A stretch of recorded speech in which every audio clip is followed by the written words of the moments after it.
sentindo-se amargo. Em resposta, Hotmiller oferece sua própria poção de cura e diz para ele usá-la em Duak. Após a poção, Bjorn observa o conjurador descansando e sente grande alívio. Misha então olha para ele e confirma que todos sobreviveram à batalha perigosa. Com isso, a jovem começa a chorar de alívio, grata por ninguém ter morrido. Mesmo assim, o guerreiro reflete sobre os aspectos negativos e alerta que a vitória não foi graças ao seu mérito. Ele então nega que o resultado tenha vindo de um bom planejamento ou de uma resposta rápida deles. Isso, ele conclui, não foi a maneira como eles superaram o perigo que enfrentaram. Bjorn conclui que eles simplesmente tiveram sorte, e admitir isso serve como uma dura dose de realidade. Com isso, ele percebe mais uma vez o que é necessário para sobreviver como um aventureiro neste mundo. Ele então reflete que em outras situações perigosas, eles podem não ter a mesma sorte que tiveram hoje, repetidas vezes, no futuro. Logo depois, Icarod suspira de alívio, e diz que está feliz por todos terem sobrevivido. Hotmiller concorda que foi um milagre e promete fazer uma oferta no templo quando voltarem. Bjorn pede desculpas pelo comportamento dos Trolls, mas o curandeiro diz que não foi culpa dele. Em vez disso, eles o agradecem, afirmando que sua decisão foi perfeita e o salvou. Nesse momento, Duak acorda com um gemido, e Misha pergunta preocupada se ele está bem. O jovem pergunta se todos estão seguros, e ela diz para ele não se mover enquanto ele expressa alívio por ela estar segura. Com lágrimas nos olhos, a guerreira o repreende por se preocupar com os outros em sua condição. Com um sorriso, ele concorda que ela está certa e começa a rir da situação. Enquanto Icarod se vangloria do feito deles, Misha reclama da falta de recompensas, mas Hotmiller lembra que eles estão vivos. Bjorn comenta sobre o altruísmo do sacerdote, e o mago promete que eles vão retribuir pela poção. Logo depois, Misha pergunta ao líder do grupo o que eles farão a seguir, deixando-o confuso com a pergunta. Ela pergunta se ele planeja continuar subindo, e o guerreiro responde que obviamente eles vão parar ali e esperar. Logo, ele suspira, pensando nas perdas da batalha, e uma notificação anuncia o fechamento do labirinto. O grupo é então transportado para Hatdonia, encerrando a sexta exploração de Bjorn. No dia seguinte, ao entardecer, a cena mostra uma placa fora da cidade. Ofegante, a elfa, Rowan, pergunta ansiosamente se ela finalmente chegou ao seu destino. Com um sorriso, ela celebra que finalmente poderá se reunir com sua velha amiga. Com o labirinto fechado, todos são transportados para Radfonia e correm direto para o templo de Reatlas. Ao encontrar Duak seguro, Bjorn percebe que a cura divina não cura o trauma e que ele precisará ficar de olho nele. Por causa disso, o conjurador tranquiliza a todos, dizendo que não pode retornar ao labirinto por enquanto, o que alivia seu amigo. Eles concordam em se encontrar novamente em 2 dias, e enquanto se afastam, Bjorn reflete que compartilharam os lucros da missão, já que não coletaram muitas pedras de mana. Após calcular, ele estima que eles conseguiram no máximo 400.000 pedras cada. Logo, ele fica irritado com a falta de bons itens, e a senhora Shah pergunta quais são os planos dele. Ele responde que eles voltarão para seu quarto para tomar banho, mas rapidamente esclarece que é para que possam vender os itens. Ainda assim, ele a avisa para não pensar em fugir, mas a garota nega que estava pensando nisso. Ela então decide tomar banho em seu quarto por preguiça, e o guerreiro concorda sem problema algum. Pouco depois, a senhora Shah se surpreende ao ver que ele já terminou o banho. Bjorn a tranquiliza para não se apressar, pois precisam visitar muitos lugares para vender os itens. Animada com a ideia, a garota vai para o banho. Enquanto espera, ele separa os itens que vai vender daqueles que pode usar mais tarde. Nesse momento, alguém bate na porta, chamando por Bjorn Yandel, e ele se pergunta quem poderia ser. Quando ele a abre, exige que o homem da guilda seja breve e vá direto ao ponto. O visitante enxuga seu suor, visivelmente nervoso com a situação. Ele então informa que uma bárbara chamada Karen Tarsen solicitou a presença de Bjorn como testemunha. Segundo ele, Karen afirmou que o guerreiro provaria que ele não é um saqueador. Bjorn fica furioso ao perceber que a bárbara novata está em perigo. Com isso, ele joga suas roupas na cama e diz à senhora Shah que o plano do dia está cancelado. De dentro do banheiro, ela pergunta por quê, e ele grita que precisa ir à guilda por causa de Karen. Em seguida, ele bate a porta e diz para ela ir para casa quando terminar, deixando-a confusa. Enquanto a jovem se pergunta por que foi tão difícil explicar, Bjorn sai correndo com o homem. Eles se dirigem ao Distrito 7. Ao mesmo tempo, Erwin corre pelas ruas, aliviado por saber que estava vivo. Ela olha para cima com um sorriso, feliz por se reunir com seu amigo. A cena então volta para a Floresta das Bruxas, onde sua irmã ensinou que ouvir o som do portal era crucial para a orientação. Erwin se concentra para ouvir o som da mana. Após apontar na direção correta, sua irmã a elogia, e as duas se preparam para avançar. Enquanto caminham pela floresta, continuam avançando com cautela. De repente, a elfa percebe que o som da mana ficou mais alto, e chama sua irmã, confusa. Logo, ela é surpreendida por uma voz parabenizando Hotmiller pelo bom trabalho. Reconhecendo aquela voz calorosa, Erwin corre em direção ao som enquanto sua irmã a chama. A outra grita por Erwin novamente, mas a jovem continua correndo sem parar. Erwin avança, certa de que é a voz de seu bom e velho amigo. Assim, ela corre em direção à luz, certa de que é ele, mesmo com equipamento diferente e seu rosto coberto por um capacete. Em seguida, Erwin chama Bjorn. Momentos depois, a elfa o chama novamente, cheia de esperança. Determinada, ela corre, pensando que deve alcançá-lo, não importa o que aconteça. Com isso, sua irmã corre em alta velocidade em direção a ela. Finalmente, a mais velha a para no último segundo, ordenando que ela pare imediatamente. A irmã mais velha a alerta sobre o perigo, mas Erwin insiste que era ele, mesmo sem ter visto seu rosto. Em lágrimas, ela luta, perguntando por que não a deixam ir. Vendo o desespero da garota, sua irmã a chama pelo nome, enquanto ela soluça incontrolavelmente. Enquanto isso, o mais velho fica chocado com sua reputação, mas outros aventureiros comentam que todo mundo conhece Bjorn e Andel correndo pelas ruas. Erwin reflete que não sabia de nada porque estava isolada e se pergunta por que sua irmã não lhe contou. Mesmo assim, ela decide que não importa, já que sua irmã provavelmente também não sabia de nada. Parada na porta, a elfa pensa que precisa se desculpar primeiro, certa de que ele também a procurou por toda parte. Ela suspira, concluindo que ele não a encontrou porque não conseguiu lembrar onde ela e sua irmã estavam. Com isso em mente, Erwin reúne sua coragem e bate na porta. Momentos depois, a garota ouve passos se aproximando do outro lado. Quando a porta se abre, ela espera, com o rosto iluminado de antecipação. Seu coração dispara, prestes a explodir de ansiedade. No entanto, é a senhora Shaw quem abre a porta e pergunta quem ela é. Chocada, Erwin se pergunta quem é essa mulher e se bateu na porta errada, perguntando onde pode encontrar Bjorn. Senhora Shaw então percebe que a visitante é uma das convidadas do guerreiro, deixando a elfa confusa. Logo, ela explica que ele tomou banho e saiu, perguntando se a outra quer esperar dentro. Erwin processa a informação de que ele estava ali há pouco e faz uma pausa para pensar. Então ela finalmente entende que este é o quarto de Bjorn e fica completamente desorientada pela situação. A mulher de cabelo escuro se oferece para deixar um recado se a elfa não quiser esperar. Chocada, Erwin pensa que a maneira como ela falou soa como alguém que vive com ele. Ela então confirma a história sobre o banho, e a senhora Shaw pergunta se ela preferiria voltar mais tarde. Com um sorriso frio, a visitante responde que não e decide esperar. Em seguida, ela pergunta se pode esperar dentro, e a outra, surpresa, concorda. Ao entrar, Erwin vê os itens na mesa e diz que sabe o motivo, enquanto a senhora Shaw pede desculpas pela bagunça. A elfa então comenta que fez o mesmo com Bjorn, e a outra percebe que ela também é uma aventureira. Rapidamente, a senhora Shaw tenta se explicar para evitar mal-entendidos. Quando ela diz que os itens pertencem a saqueadores, Erwin a interrompe, certa de que o guerreiro não faria algo assim. Refletindo sobre aqueles que cobiçam o que pertence aos outros, ela afirma que pessoas assim merecem ser punidas. Ainda assim, a cena muda para a guilda dos aventureiros do Distrito 7. Apesar da surpresa, o bárbaro quer saber por que a mulher que ele fez refém agora quer vê-lo, mas o mestre da guilda apenas diz que ele entenderá em breve. Com um sorriso zombeteiro, o guerreiro pergunta se o que ouviu é realmente verdade. No entanto, ele se recusa a ir, alegando que está com fome e não tem tempo a perder. Pouco depois, ele se levanta para sair, oferecendo apenas uma breve despedida. No entanto, o mestre da guilda o impede, mostrando desespero enquanto lhe pede para esperar. Mesmo assim, ele insiste que a reunião valerá a pena, mas o outro ordena que ele simplesmente diga não a ela. Em resposta, o mestre da guilda se levanta em protesto enquanto a narração retorna para explicar o que aconteceu antes. Cerca de 20 minutos antes, o aventureiro foi informado de que apenas ele era necessário, rapidamente percebendo que tudo era uma armadilha. Assim que ele entende que foi levado até lá com motivos ocultos, ele ouve o líder da guilda confirmar que tinham planejado convocá-lo, e então pergunta por quê. Em seguida, o homem revela que a jovem da casa Baines quer vê-lo, o que o deixa confuso sobre sua identidade. Apenas depois de ser lembrado de que ele a fez refém, o forasteiro se lembra de que ela era a filha do chefe do distrito. Reclamando que poderiam ter dito isso antes, ele pergunta o que exatamente isso tem a ver com ele. Através de um flashback, a filha do chefe se recusa a viver como marionete de seu pai.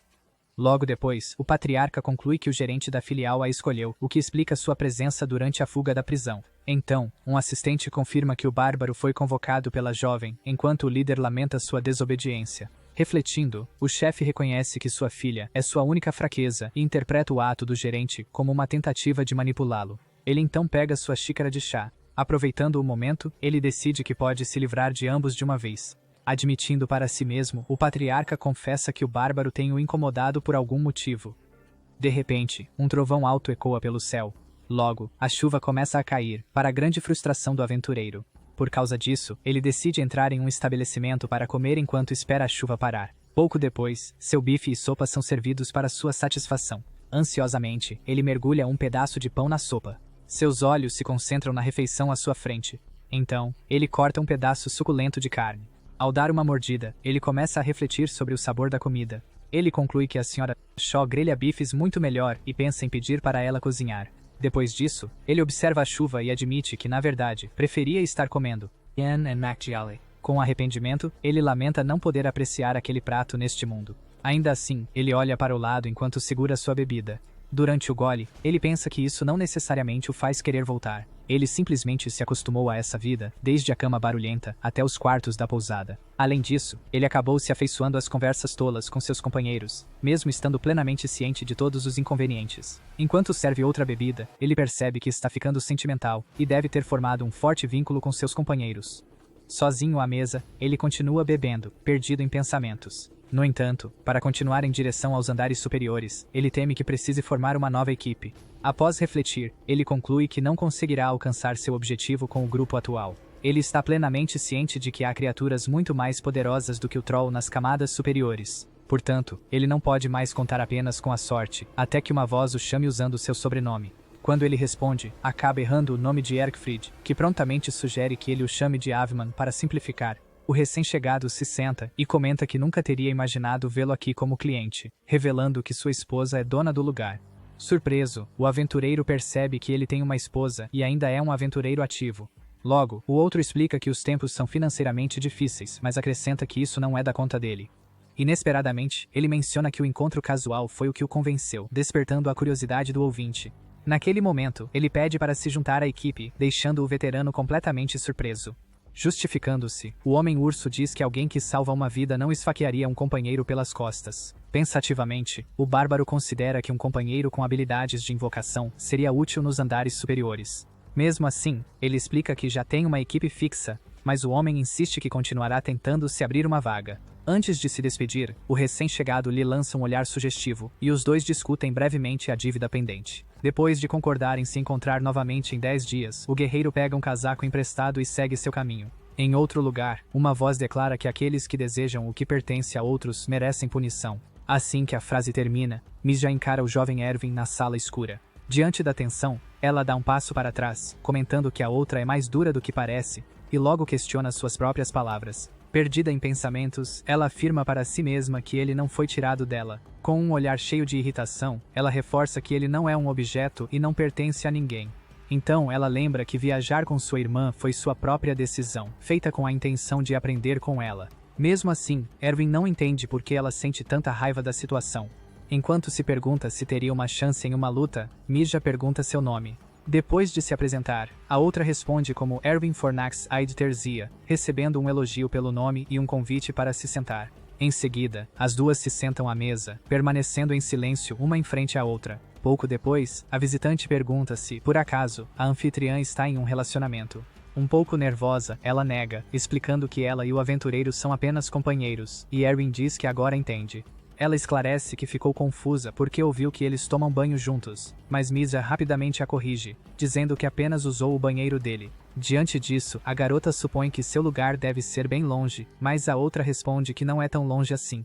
Mentalmente, Erwin começa a se perguntar se está lidando com algum tipo de truque baixo. Mudando de assunto, a dona da casa pergunta como ela conhece o guerreiro, e a outra responde que eram companheiros, referindo-se a ele com um apelido. Ao ouvir isso, Misa repete o nome em voz baixa, intrigada. A ex-companheira pergunta se há algum problema com isso, e a resposta rápida é não. Então Erwin descreve o vínculo especial que compartilha com ele como primeiros aliados, deixando a outra mulher imersa em pensamentos. Por causa disso, Mija sugere que talvez ela seja a única que dá tanto significado ao relacionamento. Surpresa, a garota reage ao comentário inesperado. Logo depois, a outra revela que tem viajado ao lado de Bjorn por meses, acrescentando que ele nunca a mencionou. Levantando-se abruptamente, Erwin a acusa de mentir. Então a companheira afirma que a hostilidade demonstrada e a tentativa de fazê-la sentir-se tola estão começando a incomodá-la. Ouvindo seu próprio nome, a visitante percebe por que se sentiu ameaçada desde o início. Enquanto o anfitrião agradece a ela por ajudar a tomar uma decisão. Enquanto ela pergunta nervosamente o que foi decidido, a resposta vem de forma direta. Ela já sabe exatamente o que isso significa. Diante disso, Rowan recua, chamando-a de gatinha malvada, mas é interrompida por um pedido para ouvir. Logo atrás, um enorme dragão de gelo se manifesta, fazendo a garota tremer ao sentir o poder diante dela. Naquele momento, uma memória súbita faz ela reviver o medo de perder alguém precioso novamente. Profundamente abalada, ela cai de joelhos, implorando para não ter mais nada tirado dela. Mesmo assim, ele reflete que não foi apenas a forte chuva que o pegou desprevenido. Em outro lugar, a jovem continuava chorando, implorando para não tirarem mais nada dela. De volta ao seu prédio, o guerreiro sobe as escadas até seu quarto. Momentos depois, ele abre a porta.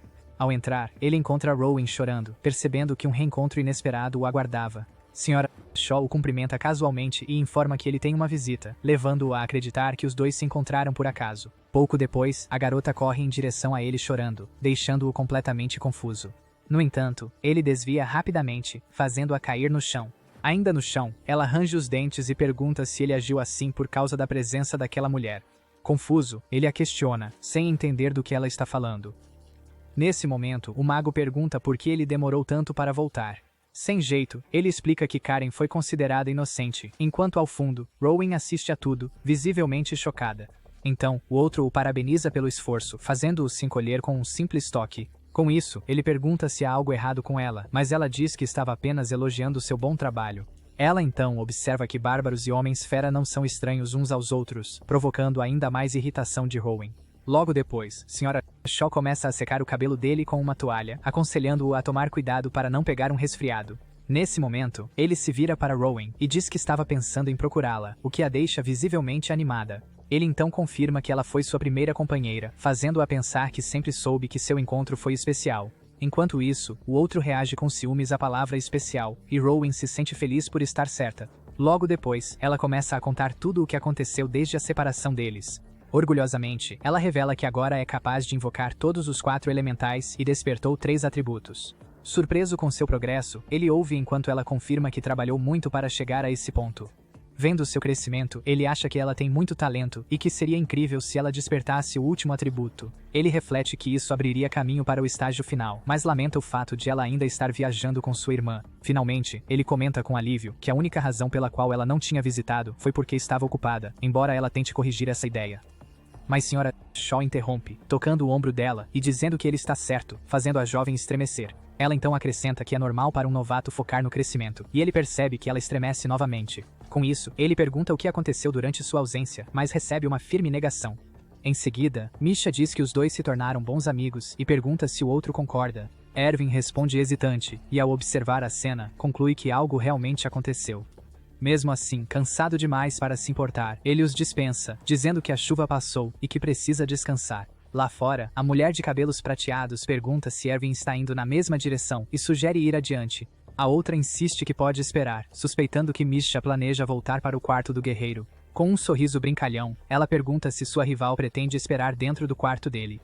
Mesmo assim, Erwin a encara com uma expressão visivelmente irritada. Por sua vez, a outra olha de volta com um olhar igualmente descontente. Após alguns segundos de silêncio, a mulher de cabelos prateados sugere que vão juntas, e a mais jovem concorda que é a melhor ideia. Com isso, as duas começam a caminhar lado a lado pela rua. Ao longo do caminho, Erwin reflete que, se o guerreiro não tivesse retornado, ela teria caído de joelhos e implorado a sua rival. Naquele momento, ela se sentiu consumida pelo pensamento de não deixá-lo ser tirado dela a qualquer custo. Só então ela percebe o quão terrivelmente tola teria parecido. Quando chegam a uma bifurcação na estrada, Misha pergunta para onde ela está indo, e a outra responde com alívio que é na direção oposta. Logo depois, sua companheira pergunta se ela voltará no dia seguinte, e Erwin confirma que sim. Enquanto a mais velha resmunga sobre toda a situação, a maga retruca que ela é quem deveria estar reclamando. Finalmente, a primeira se despede e diz à outra para ir para casa, acenando enquanto se afasta. Antes de se separarem, Erwin agradece por não contar ao bárbaro o que realmente aconteceu entre eles. Com isso, a mulher pede que ela prometa apenas uma coisa, já que voltará de qualquer forma. Um pouco envergonhada, ela sugere que mantenham a luta em segredo para que ele não se preocupe. A jovem concorda com a ideia, mas um traço de dúvida parece atravessar sua mente. De volta ao quarto, sua irmã a chama suavemente pelo nome. Enquanto a abraça, pergunta se ela encontrou a pessoa que procurava, e a resposta vem com um aceno de cabeça. Ele está vivo. Pensando com alívio que ela pararia de treinar, a irmã se surpreende com a declaração de que precisa ficar ainda mais forte. Com um olhar determinado, a mais jovem afirma que agora há alguém que ela deve superar. Ela acrescenta que para evitar mais perdas, precisará de mais ajuda e até mesmo a aceitará de outros, se necessário. Na manhã seguinte, alguém bate ruidosamente na porta do guerreiro enquanto grita seu nome. A pessoa continua insistindo, instando-o a acordar logo. Com isso, ele se levanta irritado, perguntando-se o que há de errado com aquela mulher. Ao ver que são apenas 6 horas e 30 minutos da manhã, ele suspira, frustrado. Assim que ele abre a porta, pergunta o que ela quer tão cedo, e Misha comemora finalmente tê-lo acordado. Energeticamente, ela anuncia que está comprando um bom café da manhã e o insta a se apressar. Enquanto ela o puxa para ir, o relatório da equipe indica que a última exploração foi lucrativa. Naquela noite, ela se despede e vai embora. Enquanto se afasta, ela lhe deseja boa noite, e ele responde no mesmo tom. De volta à hospedagem, ele caminha para seu quarto. Ao chegar, ele encontra uma figura familiar encostada na porta, claramente esperando por ele. Com um sorriso alegre, Rowan o cumprimenta assim que o vê se aproximar. Ele pergunta há quanto tempo ela está esperando, e a resposta vem antes de uma pergunta sobre a mulher de cabelo prateado. Depois de confirmar que ele tinha negócios em Kamube, o guerreiro quer saber o que há atrás ali. Ela explica que está começando um treinamento rigoroso, e por isso, só poderá visitar uma vez por semana. Com algum pesar, ela lamenta que adoraria vir mais vezes, mas a distância é longa, deixando-o confuso. Então ela rapidamente se despede e sai correndo antes que ele possa reagir. Enquanto ele a observa partir, sente que algo não está certo, antes da narrativa mudar para o escritório da guilda. Lá, o mestre da guilda Nilebans comenta que Hotmiller tem sido um aventureiro ativo por 8 anos. Ele diz que aprecia o jovem por sua contenção e pede que ele compartilhe algo agora. Com um sorriso calmo, Nile o encoraja a baixar a guarda, prometendo que ele vai gostar da oferta. No dia seguinte, ao se reunirem em uma taverna, o grupo estima que cada um receberá $550.000. Logo, o bárbaro comenta que os órgãos do Homem-Han trouxeram uma boa quantia graças ao trabalho limpo de Hotmiller. Em resposta, o outro diz que foi o mínimo que ele poderia fazer, enquanto o guerreiro verifica os ganhos da viagem. Ao confirmar o total de $1,27 milhões, ele percebe que isso foi mais lucrativo do que as anteriores. Com um sorriso, ele considera que com tanto lucro acumulado, em breve alcançará a certificação de estágio 6. Enquanto toma um gole de sua bebida, Hikarod Murad protesta, dizendo que ele não deveria estar bebendo sozinho. Sem entender por quê, ele observa o anão pegar a caneca e insistir que este é um brinde de celebração. Então todos levantam seus copos e brindam juntos, celebrando mais um retorno seguro. A celebração continua alegremente, com todos aproveitando a boa comida e o fato de terem sobrevivido ao encontro com o Troll. Em seguida, Misha se levanta e diz que precisa visitar sua família, despedindo-se casualmente. Por um momento, Hotmiller parece tenso.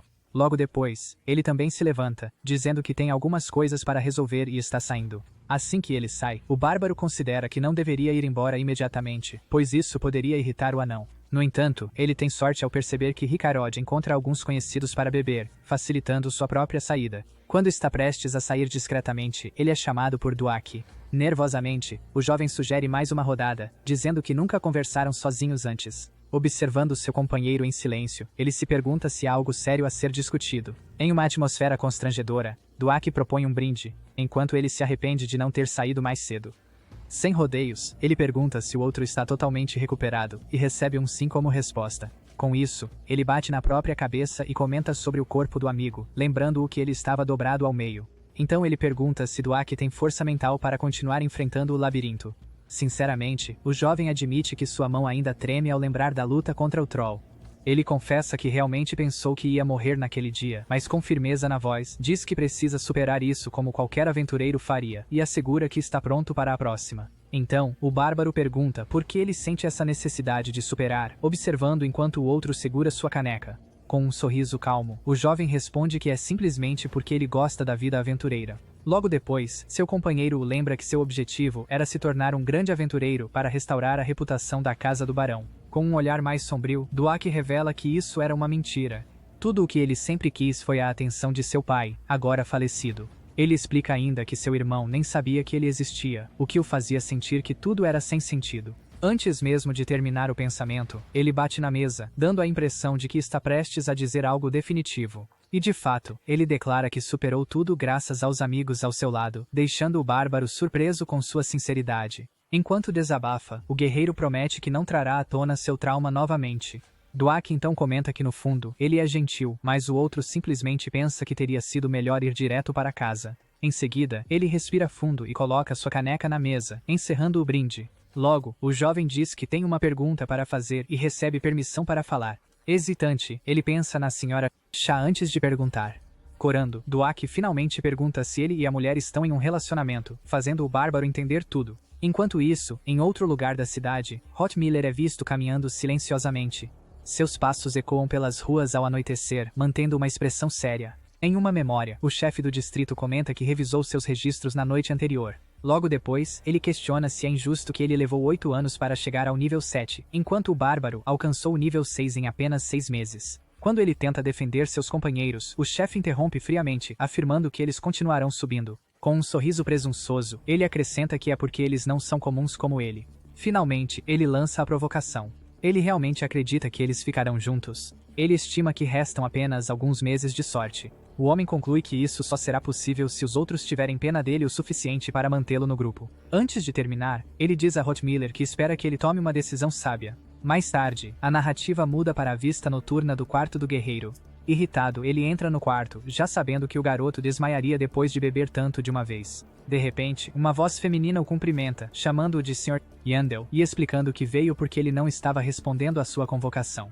Reconhecendo a figura, ele vê que é a filha do chefe do distrito, com quem ele já havia recusado contato.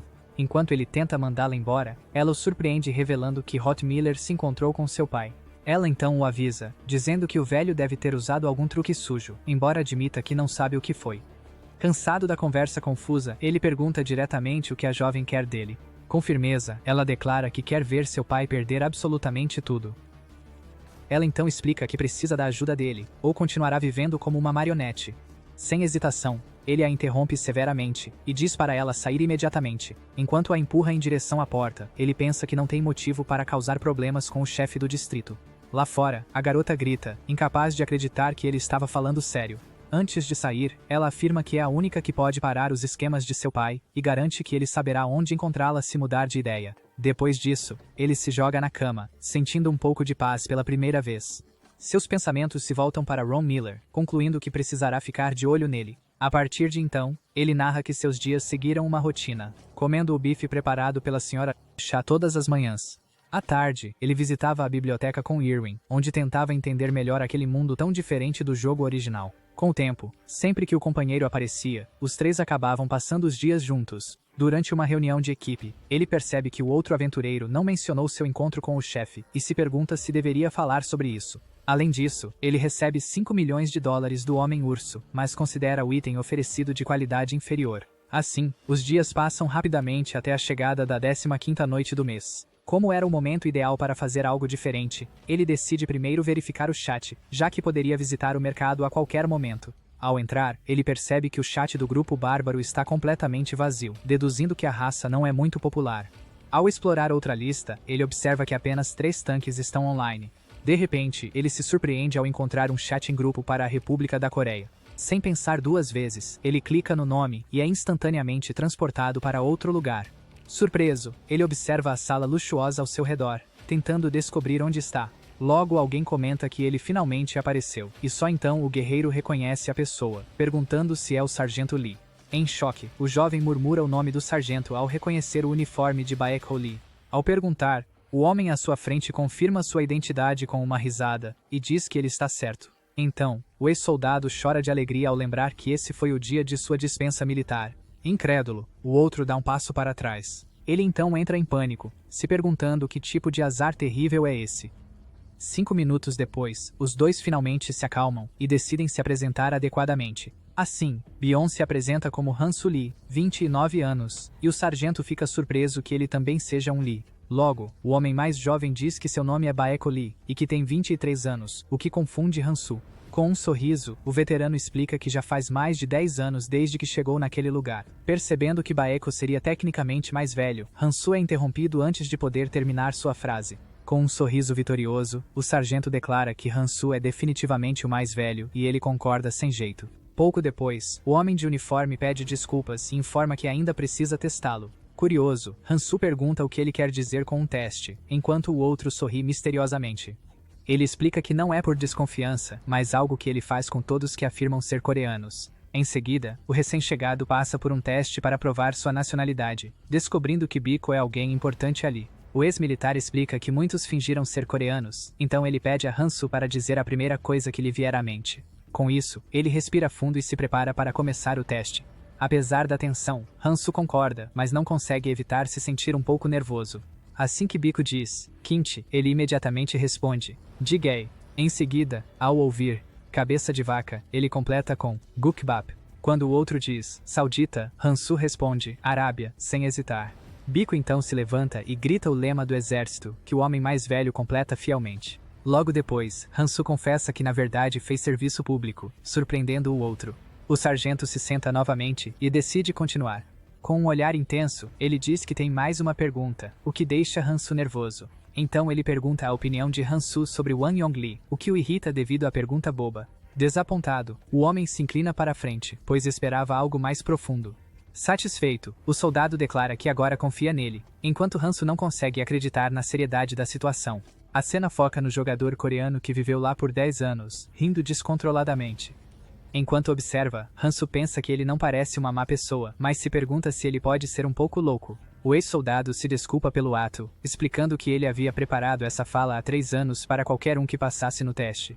Então ele diz que está feliz por finalmente tê-lo encontrado, fazendo Han-soo perceber o quão solitário ele deve ter estado. Pensando no isolamento do outro quando ele chegou, Han-soo decide que precisa ser muito gentil com ele. Ele então se lembra que Biko se recusou a dar seu nome, e ambos concordam que não revelariam suas verdadeiras identidades. É quando o sargento pergunta em que dificuldade Han-soo passou o jogo, e ele responde que foi a mesma que a dele. Com orgulho, o sargento afirma que os coreanos são conhecidos por serem bons em jogos, o que faz o outro refletir sobre sua nostalgia. Então ele oferece ajuda financeira, mas a proposta é recusada com a explicação de que ele não consegue pensar em outra maneira de ajudá-lo. Com isso, o recém-chegado percebe que ambos compartilham uma natureza cautelosa, o que explica como o ex-soldado sobreviveu até agora. Emocionado, o homem diz que está tudo bem, desde que possam se encontrar e conversar de vez em quando.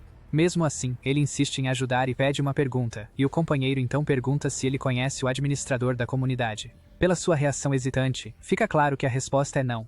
Mas apesar disso, ele compartilha os nomes de 3 magos suspeitos. Ele então o avisa para nunca revelar sua identidade, pois alguns membros trabalham para a corte real. Quando o forasteiro pergunta se o administrador poderia encontrá-lo, o outro ri e diz que duvida muito. Ele então revela que a comunidade não foi criada pelo administrador, mas sim modificada. A revelação chocante é que espíritos malignos existem em Hafronia há mais de 100 anos. O equivalente a 20 anos na Terra. Logo, o sobrevivente explica que tais entidades vieram de outra dimensão e que sua chegada foi registrada em vários livros. Ele acrescenta ainda que, embora fossem poucos, um deles com poderes incríveis criou aquele lugar.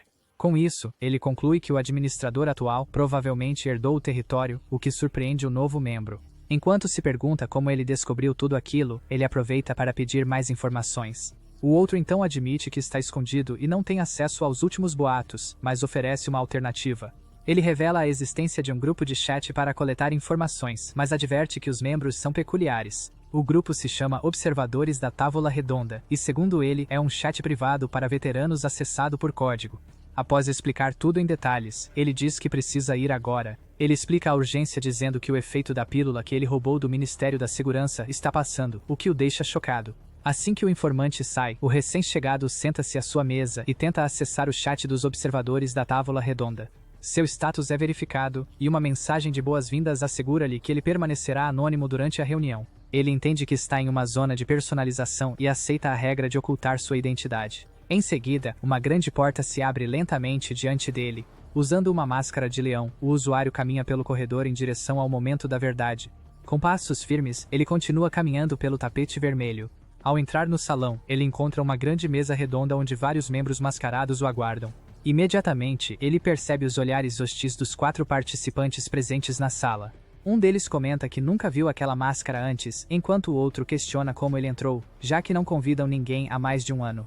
Quando Hansel Lee avança, um dos membros exige que ele diga quem é e quem o indicou. Logo depois, ele é avisado para não mentir, pois lembra do aviso de Biko de que a máscara se quebraria. Embora saiba que a detecção de mentiras só funciona após o início da reunião, ele acha o silêncio deles estranho. Ele então assume que podem estar apenas curiosos sobre sua presença inesperada. Nesse momento, uma memória de seu companheiro o aconselha a não se intimidar e a usar a frase que lhe foi ensinada se sentir pressionado. Com isso, ele entende o plano e se prepara para seguir a instrução. Quando um membro pergunta se ele está falando de si mesmo, o recém-chegado interrompe com uma pergunta retórica. Com um sorriso, ele responde que foi indicado pela mãe do outro, lembrando que Biko já o havia preparado. Diante da indignação de todos, ele repete a provocação, o que deixa um dos presentes ainda mais furioso. De repente, uma energia vermelha emana da figura mascarada com rosto de raposa, que se aproxima diretamente do infiltrado. Ele sente um frio na espinha ao reconhecer que deve ser uma habilidade especial. Logo, ele percebe que o reino espiritual é governado pela força de vontade e que esse poder só funciona naquela comunidade. O membro então o desafia a repetir a frase, enchendo a sala com uma pressão hostil que cerca completamente Hansel Lee. Fox pergunta se Hansel Lee está com medo porque ele está em um reino espiritual. Enquanto isso, ele considera isso apenas um truque de veterano usado por diversão. Em seguida, a mulher fica irritada e exige que ele repita o que disse palavra por palavra. O desafiante então sorri e aceita o desafio sem se importar com as consequências. Ele logo revela que foi indicado pela mãe dela e pergunta se há algum problema com isso. Com isso, os outros membros mascarados acham a situação fascinante, mas o avisam que ele está indo longe demais. Ele dá de ombros, pensando que eles são experientes demais para se chocarem facilmente. Mesmo assim, Fox treme de raiva por ser feito de bobo e considera a avaliação deles insuficiente. Hansu, em uma memória, pergunta se ele deve usar a aura de hostilidade, mas é avisado de que isso pode traumatizar o alvo. A explicação continua, afirmando que apenas veteranos podem usar a técnica devido à sua resiliência mental. Quando ele pergunta como usá-la, é instruído a pensar no alvo como um inimigo que ele deve matar, fazendo Fox ser atingido por uma pressão intensa. Ela cai no chão sob o peso da aura, implorando para ele parar. Hansu então olha em sua direção, sem entender o que está acontecendo. Imediatamente, Deer se levanta e questiona o que ele pensa que está fazendo. Ele então olha para os outros, que também estão sentindo a pressão da aura. Em pânico, Jester se defende dizendo que não disse nada. Ao mesmo tempo, o encapuçado se encolhe, surpreso com a eficácia da técnica. De repente, o usuário da máscara de leão sente uma dor aguda, como se seu cérebro estivesse sendo torcido. Ele rapidamente percebe que atingiu seu limite e não pode mais manter a aura hostil. Enquanto a energia se dissipa, Fox parece confusa, ainda ofegante. Deer decide não provocá-lo mais, enquanto o palhaço acha tudo isso divertido. Com a situação resolvida, todos relaxam, pensando que tudo acabou bem no final. Inesperadamente, as portas se fecham com força, trancando todos dentro da sala. A mulher então anuncia o início da reunião e diz a Hanseley que pensava que ele era um membro antigo. Ela então explica que a máscara de leão estava pendurada na parede há muito tempo, e ele pergunta o que ela quer dizer com isso. O encapuçado pergunta se o mestre o convidou e oferece uma compensação pela resposta. Hansu recusa a oferta e pergunta por que eles pensam isso, e Deer responde que ele é o primeiro a entrar desde que o mestre desapareceu. Jester acrescenta que é por isso que Fox o testou, fazendo Hansu perceber quem criou a reunião. Quando o outro homem mascarado pede mais detalhes sobre o mestre, ele simplesmente se recusa a responder. Quando o palhaço tenta insistir, Fox o interrompe e diz que já é o suficiente sobre o mestre. Ela então explica a regra simples da reunião. Cada pessoa compartilha uma informação, e a gema fica verde se for nova. No entanto, se a informação for falsa ou inútil, a gema brilhará vermelha e a pessoa deve tentar novamente. Jester começa, mas sua informação sobre o rei de Redônia é rejeitada por ser vaga demais. Mesmo assim, o recém-chegado pensa consigo mesmo que não conhecia esse boato devido à falta de acesso. Notando o olhar do palhaço, ele percebe a alfinetada sutil, mas decide que às vezes é melhor ficar quieto. Na sua segunda tentativa, o homem mascarado revela a morte do comandante da Ordem da Rosa, e a gema fica verde. Em seguida, Fox anuncia que o clã Jagan derrotou o Senhor do Primeiro Andar, validando a informação.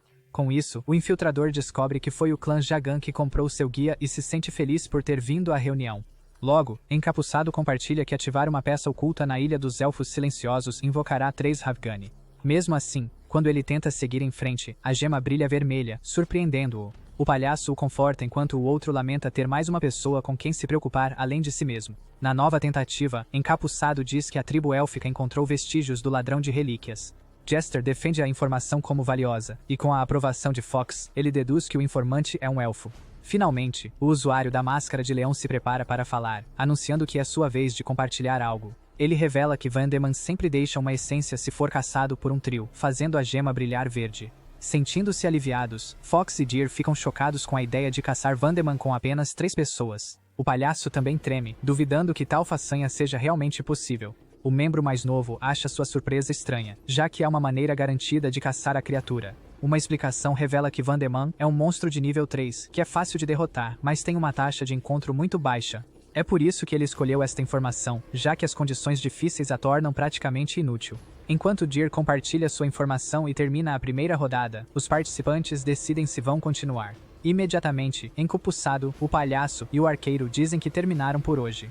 Quando Jester o questiona, o infiltrador também decide parar, deixando os outros surpresos. Ele teme que, em uma conversa 1 a 1, seu ato de veterano possa ser exposto por uma pergunta escada. Vendo que todos estão olhando silenciosamente para ele, o recém-chegado sente que esperam que ele diga algo antes de sair. Percebendo que foi o destaque do dia, ele decide que uma frase final seria apropriada para o momento. Então, ele simplesmente diz que não era tão bom quanto pensava e se levanta para sair. Fox suspira de alívio ao partir, e Deer percebe sua mão tremendo e pergunta se ela está bem. Ela diz que sim, mas pensa que poderia ter perdido a sanidade se ele não tivesse desativado a hostilidade. Fox então reflete que o mais bizarro foi como ele desativou a habilidade no exato momento em que ela atingiu seu limite. Logo, Encupuçado concorda, impressionado com a força de vontade necessária para retrair uma habilidade tão rapidamente. Deer então questiona a informação sobre caçar Vandeman, achando-a absurda e improvável de ter sido feita por ele. Com isso, Jester ri e pergunta se eles estão apenas assumindo que a informação veio de sua experiência pessoal. Quando Deer desiste da conversa, o palhaço pede a todos que se preparem melhor para a próxima reunião. Quando o arqueiro pergunta o que ele quer dizer, Jester bate na mesa e exige informações de melhor qualidade. Ele continua, avisando que precisam manter o interesse do recém-chegado para que ele compartilhe mais no futuro. Ele então aponta que o novo membro estava claramente desapontado com o que viu. Ele insiste que eles devem trazer melhores informações porque ele não quer desperdiçar uma oportunidade como esta. Enquanto isso, uma narração explica que os observadores da Távola Redonda foram outrora um conselho secreto orgulhoso. No entanto, a frase dita por Hansu sobre não ser tão bom quanto ele pensava ecoa na mente de todos. A narração continua, afirmando que aquela única frase foi suficiente para quebrá-los. Com isso, eles perceberam que até mesmo a reunião em si era apenas brincadeira de criança para alguém como ele. De repente, uma mensagem anuncia a transferência para Raftonia à medida que o tempo se esgota. De volta ao seu quarto, Bjorn acha a reunião interessante e perfeita para obter as informações de que precisava. Ele decide retribuir o favor ao veterano, já que ele não gosta de dever a ninguém e o considera muito perspicaz para ser enganado. Logo, ele reflete que é melhor mostrar respeito para preservar a amizade, mas ele se sente cansado por ter usado a aura de hostilidade. O cansaço parece ainda maior do que da última vez, deixando-o completamente exausto. De repente, a senhorita Shaw chama seu nome e pergunta alegremente se ele finalmente está acordado.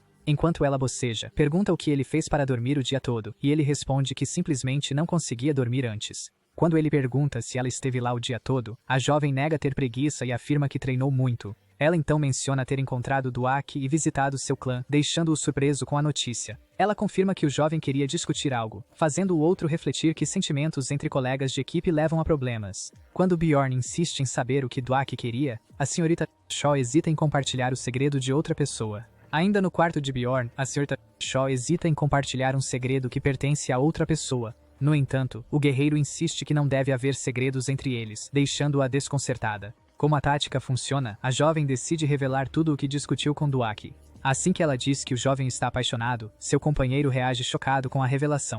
Ele imediatamente quer saber qual conselho ela deu, e ela diz que sugeriu que ele confessasse. Seguindo a mesma linha de pensamento, a senhorita Shaw aproveita a oportunidade para fazer um pedido especial. Ela timidamente pergunta se ele pode acompanhá-la até a propriedade de sua família. Enquanto explica que seu pai quer conhecê-lo, o bárbaro concorda e pergunta quando eles partirão. Completamente surpresa, a garota quer confirmar se ele realmente aceitou o convite. Ela então esclarece que precisarão de tempo para se preparar para a viagem. Curiosa, ela pergunta por que ele concordou, e ele responde que se foi chamado, deve ir. Sem entender, ela pergunta se é assim que as coisas funcionam, e ele confirma firmemente. A senhorita Shaw comenta que às vezes ele é muito direto em suas respostas. No dia seguinte, o homem caminha por sua terra após dormir por 36 horas. De repente, um grito ecoa à distância e imediatamente chama sua atenção.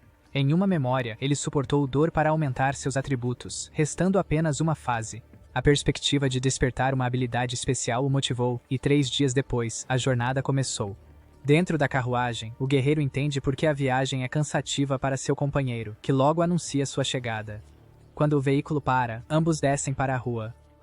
Caminhando pela terra sagrada dos homens besta, o visitante se surpreende com o nível de avanço da cidade. De repente, uma criança aponta para ele e grita animadamente, identificando-o como um bárbaro. O pai do menino rapidamente cobre sua boca, dizendo: já chega. Percebendo o silêncio do recém-chegado, Misha se vira e pergunta preocupada se há algo errado.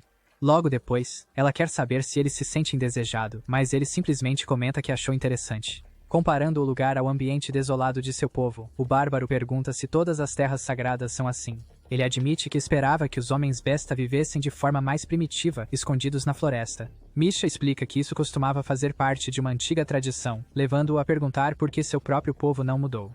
Em seguida, os dois param em frente ao seu destino final. Ela então aponta para uma enorme mansão, anunciando que é a casa de seu pai, o que o choca. O visitante se sente tenso ao comparar tal riqueza com as simples tendas de seu povo, mas a garota tenta tranquilizá-lo. Enquanto ele gagueja que o pai dela aprecia aventureiros, ele percebe seu nervosismo e a incentiva a continuar. Obedecendo, Misha toca a campainha, e a cena muda para uma memória do passado. Nela, a jovem acreditava que fazer um pacto com a besta de gelo, Skadia, resolveria tudo. Durante uma conversa, seu pai pergunta se ela contou a mais alguém sobre o pacto. Em seguida, ele ordena que o assunto permaneça em segredo entre os dois, tratando-a friamente. Enquanto ela parece preocupada, o homem diz a ela para convidar o bárbaro para uma visita. Completamente surpresa, ela questiona a razão por trás de tal convite repentino. Diante de sua aura intimidadora, Misha treme e nega ter qualquer problema com a ordem. A memória revela que ela escondeu essa verdade do guerreiro para que ele acreditasse que sua família o aceitou. Por isso, ela se esforçou e visitava sua casa frequentemente para manter as aparências. Durante essas visitas, seus irmãos a desprezavam por sua persistência. Mesmo se sentindo sozinha e julgada pelos servos, Misha suportou todo o tratamento. Ainda assim, ela permaneceu firme porque havia aprendido com o bárbaro que nada pode ser alcançado simplesmente fugindo de seus problemas. No final, seu pai condicionou seu tratamento como filha à visita de Bjorn naquele mês. Mesmo sem entender a insistência do patriarca, a jovem sentia que ser aceita por sua família a tornaria digna dele. Com o apoio de sua casa, ela poderia finalmente retribuir a gentileza do guerreiro, que aceitou o convite sem hesitação. No entanto, a paz não durou muito, pois ela rapidamente ficou ansiosa por não poder mais esconder o segredo.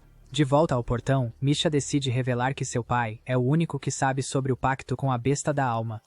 Ela logo pede para ele não ficar bravo com o que acontecerá lá dentro, mas o bárbaro diz que dependerá da situação. Assim que o portão se abre, uma voz de dentro pergunta: "Quem está aí?" Um guarda responde com uma expressão irritada, fazendo a jovem recuar ao vê-lo.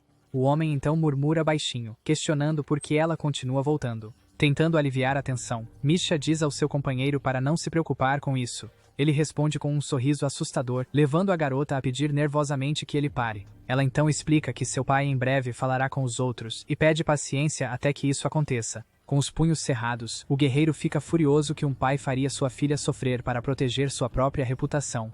Ele range os dentes, indignado com o desrespeito de ter sido envolvido nesta situação. De pé diante da mansão, ele de repente sente uma onda de hostilidade, como se estivesse em frente a uma masmorra. Por causa disso, ele respira fundo e se prepara. Então, ele solta um poderoso rugido e chuta o portão com toda a sua força. Com o impacto, o portão de ferro treme e se abre violentamente. O guarda o repreende por sua falta de modos, mas ele não vê razão para ser educado com um inimigo. Assim que ele encara o homem besta e diz que tem um problema, o outro recua com medo. Vendo a situação, Misha corre na frente de seu companheiro, gritando para ele parar imediatamente. Ela insiste para que ele pare o que quer que ele estivesse prestes a fazer, mas o bárbaro finge não entender a acusação. Mesmo enquanto ele finge ignorância, a jovem declara que sabe exatamente quais eram suas intenções. Ela então o acusa de estar prestes a esmagar a cabeça do guarda, e ele simplesmente ouve. Um pensamento confirma que Misha estava certa, pois a janela de status de Bjorn aparece logo em seguida. Diante da acusação de Misha, o guerreiro permanece em silêncio por um momento. Ela o olha com uma expressão de pânico, esperando por sua resposta. Então ele a chama pelo nome, fazendo-a estremecer com o tom sério em sua voz. Ele então pergunta por que ela sempre tolera o desprezo, mas a garota responde que eles são sua família. Com isso, ele pergunta se os laços de sangue são mais importantes que sua própria felicidade. O bárbaro pressiona por uma resposta, prometendo que ele parará tudo imediatamente se ela pedir. Misha morde o lábio, incapaz de responder e visivelmente conflituosa com a decisão. Em vez de falar, ela simplesmente se vira e se afasta, dando-lhe permissão para continuar.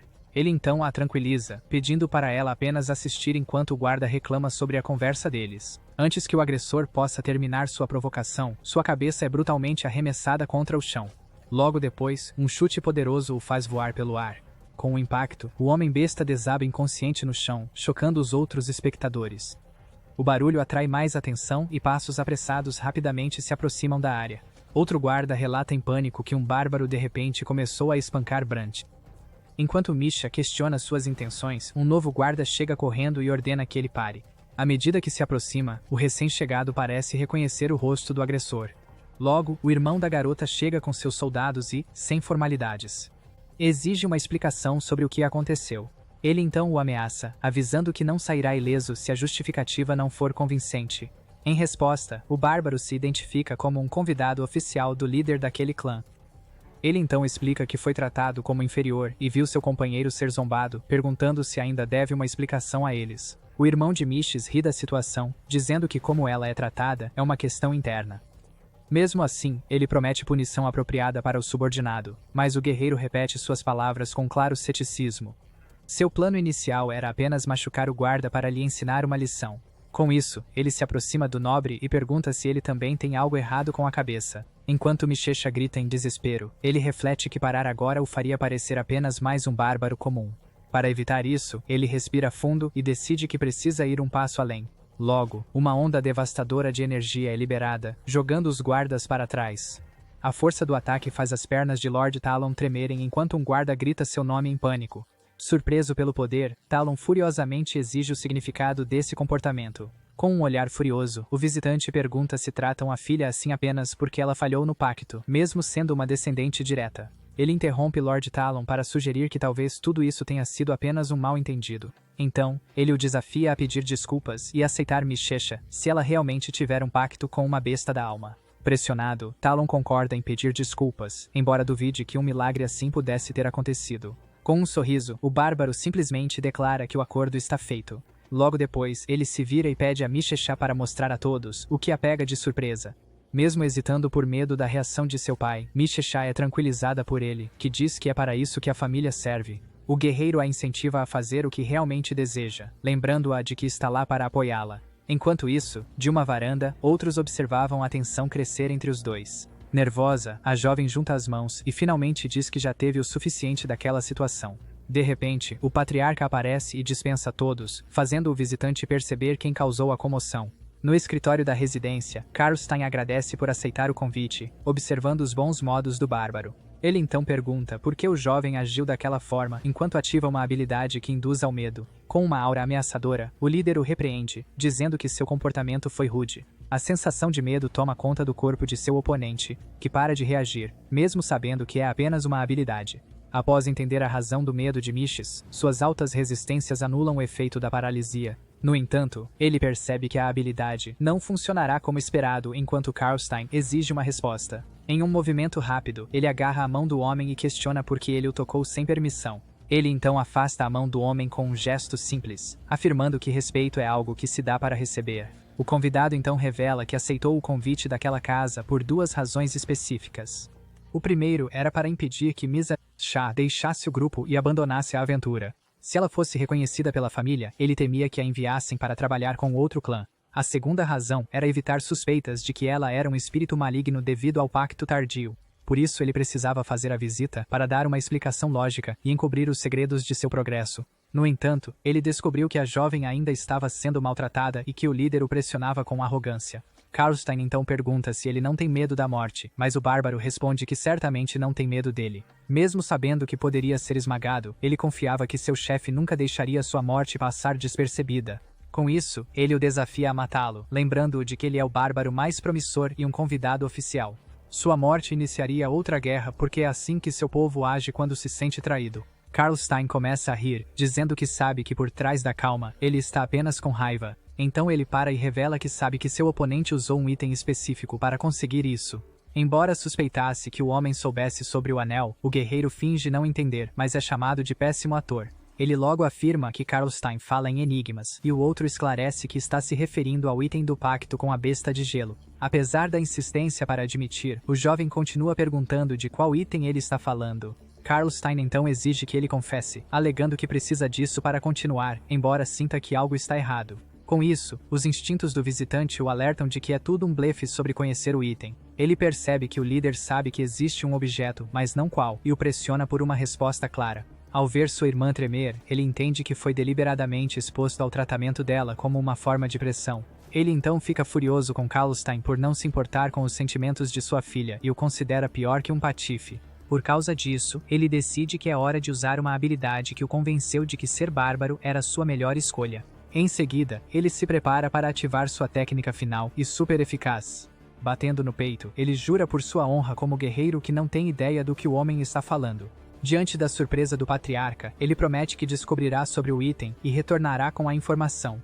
No entanto, ele exige uma promessa de que o problema de Mish será resolvido quando ele retornar. Na casa Karlstein. Enquanto isso, o chefe da tribo refletiu sobre como ele não acreditava no despertar natural de Skadia. Ele se lembrou de ter convidado o bárbaro porque suspeitava de um pacto artificial feito com um artefato. Ele também se lembrou do momento em que o jovem prometeu à menina que resolveria o problema dela, percebendo sua sinceridade. Naquele momento, ele percebeu que o guerreiro não se importava com a honra, mas com a garota. Com isso, achou interessante ver tanto talento vindo de uma linhagem de origem humilde, até ser interrompido por uma batida na porta. Logo, um servo anunciou que a jovem estava pedindo uma audiência, e ele permitiu que ela entrasse.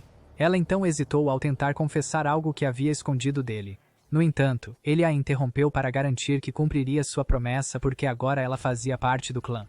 Achando o silêncio estranho, ele declarou que a menina agora era sua filha. Como não houve reação, ele perguntou por que ela não estava mostrando gratidão. Em uma memória, ela perguntou ao bárbaro sobre o juramento feito na frente do chefe tribal. Em seguida, ela o confrontou diretamente, afirmando que ele havia mentido. O homem permaneceu em silêncio, visivelmente tenso com a acusação. A menina o encarou, seriamente esperando uma resposta. No final, ele admitiu que realmente havia mentido. Ele então explicou que ela era muito mais importante do que a honra de seus guerreiros. Ele reconheceu que ela tinha passado por muita coisa e admirava como ela não tinha enlouquecido. De volta ao presente, ela perguntou por que ele estava dizendo isso, já que não era o que ele tinha vindo lhe contar. Logo depois, ela revelou que sabia que o chefe tribal não era seu pai, porque sua mãe lhe contou a verdade antes de morrer. Continuando, ela disse que veio lhe contar isso porque, apesar de desprezá-lo, também sentia pena dele. O líder reagiu com raiva, perguntando por que ela estava desperdiçando a oportunidade que ele havia lhe dado. Com um sorriso, a jovem simplesmente respondeu que era porque ela queria. Albert de Karlstein, chefe da tribo do Gato Vermelho, foi deixado sozinho, incapaz de entender qualquer coisa. 10 dias depois, em um bar, o bárbaro pensou sobre o que fazer com a situação. Ele achou irônico estar duvidando de um membro do grupo por causa do que um estranho disse. Apesar do aviso da garota, ele se sentiu culpado por questionar a lealdade de seus companheiros. Mesmo assim, ele decidiu confirmar as coisas e perguntou ao seu aliado sobre ir sozinho à guilda. O outro então percebeu que era por isso que o bárbaro estava tão ansioso para encontrá-lo ultimamente. Com isso, ele perguntou como sabia que ele tinha ido à guilda, e o guerreiro revelou que tinha um contato lá. Depois de suspirar, o parceiro explicou que foi chamado ao escritório, onde o chefe do distrito estava esperando. Ele revelou que o superior lhe pediu para trair o grupo em troca de recompensas, mas ele recusou a oferta. O líder então perguntou por que ele não tinha contado antes, e o outro explicou que não queria criar um clima constrangedor. Compreendendo, ele agradeceu pela honestidade e ergueu sua caneca para um brinde. Logo depois, ele afirmou que nada mudaria, e que o navegador continuaria com eles na próxima jornada. No dia da aventura, a pequena companheira alegremente se despediu dele enquanto ele lhe desejava boa sorte. Sozinho em seu quarto, o guerreiro ouviu uma batida na porta. Assim que a senhora Shah entrou, furiosa, perguntou por que Irwin estava saindo de lá, mas o guerreiro esclareceu que ela só tinha vindo se despedir. Ele então disse que ia dormir um pouco, deixando a jovem visivelmente envergonhada pela situação. Cerca de 7 horas depois, ele percebeu que Duak e Rikerad estavam atrasados para o ponto de encontro. Naquele momento, a senhora Shah apontou um grupo que ele identificou como jovens bárbaros. Com isso, ele se aproximou deles e perguntou se estavam perdidos, por acaso. O bárbaro sugeriu que eles seguissem os aventureiros, mas um dos jovens perguntou por que ele disse algo tão óbvio. Surpreso com a resposta, ele se apresentou como filho de Ondel e o grupo o reconheceu como o pequeno Valken. Curioso, um deles quis saber por que ele achava que eles estavam perdidos, explicando que eles foram ensinados a seguir outros aventureiros. O homem ficou chocado por eles ensinarem isso em vez de dar um mapa, mas o menino respondeu que eles não sabiam ler mapas. Ele tentou alertá-los sobre os humanos e então perguntou quem os ensinou a se proteger. Um dos jovens respondeu que foi Karen, filho de Tarson, o que o surpreendeu. Pouco depois, os bárbaros se despediram com honra e continuaram seu caminho pela cidade. O guerreiro sorriu, percebendo que a mudança que ele desejava já estava acontecendo com os recém-chegados. Nesse momento, Duak chegou correndo e se desculpou pelo atraso devido a um assunto urgente. Raikarod também se desculpou, explicando que o outro tinha comido demais e precisou ir ao banheiro. O pequeno ficou envergonhado com a explicação, mas o companheiro disse que estava tudo bem, já que eram família. Irritado com a conversa, o líder os apressou para que pudessem finalmente partir. Logo, uma mensagem informou ao grupo que eles tinham entrado na caverna de cristal. Assim que entraram, começaram a avançar pela passagem escura. Todos começaram a correr para acelerar a exploração. O grupo avançou em alta velocidade pela caverna. Na verdade, a ideia de correr veio do navegador, que queria testar seu progresso recente. Enquanto corriam, Duak achou que era muito divertido. De repente, monstros armadurados apareceram no caminho, surpreendendo a todos. O estrategista gritou para que eles pegassem uma rota e começou a correr à frente. Em seguida, a senhora Chá gritou que eles precisavam ir mais rápido e o alertou sobre o perigo de se separarem. Logo à frente, ele foi surpreendido por um grupo de monstros que saltou em sua direção. Vendo o perigo, o guerreiro saltou sobre ele enquanto gritava que precisavam ficar juntos. Logo em seguida, ela derrubou todos os monstros com um único golpe de sua espada. O jovem ficou sem fôlego, chocado com o que quase lhe aconteceu. A senhora Chá instou-o a não parar, e o líder concordou que eles precisavam continuar. Com isso, o navegador gritou que entendeu e imediatamente voltou a correr. Enquanto corria, ele apontou o caminho para o resto do grupo. Ele gritou para todos olharem o lado esquerdo. Bjorn respondeu rapidamente que entendeu o comando. Logo depois, o companheiro gritou para que verificassem o centro.